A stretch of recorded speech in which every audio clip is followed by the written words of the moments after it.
महत्त्वाची बातमी. डोंबिवलीत gas pipeline गळतीची घटना घडली. रस्ता खोदकामावेळी जेसीबीच्या धक्क्याने महानगर गॅसची पाईपलाईन फुटली आणि ही गॅस गळती झाल्याची घटना डोंबिवलीमध्ये घडली आहे.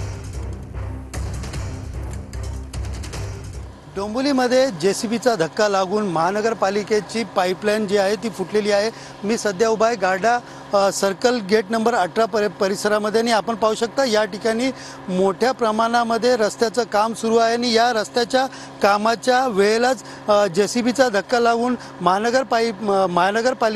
महानगराची पाईपलाईन जी गॅसची पाईपलाईन आहे ती या ठिकाणी पूर्ण फुटली होती आणि त्यामधनं वायू गळती होऊन परिसरामध्ये मोठ्या प्रमाणात वायू गळती झाल्याने भीतीचं वातावरण या ठिकाणी पसरलं होतं. एकंदरीत याची माहिती महानगर गॅसच्या कर्मचारी असतील, अग्निशामक दल असेल यांना मिळताच महानगर गॅसचे कर्मचारी घटनास्थळी दाखल होत या ठिकाणी युद्ध पातळीवरती काम सुरू केले आहेत. आपण पाहू शकता या ठिकाणी जे कर्मचारी आहेत यांनी या ठिकाणी फावडे त्याचबरोबर टिकाव हातात घेऊन जी ढिगाऱ्याखाली पाईपलाईन फुटली आहे ती पाईपलाईन या ठिकाणी काढून ती दुरुस्तीचं काम सुरू केलेलं आहे.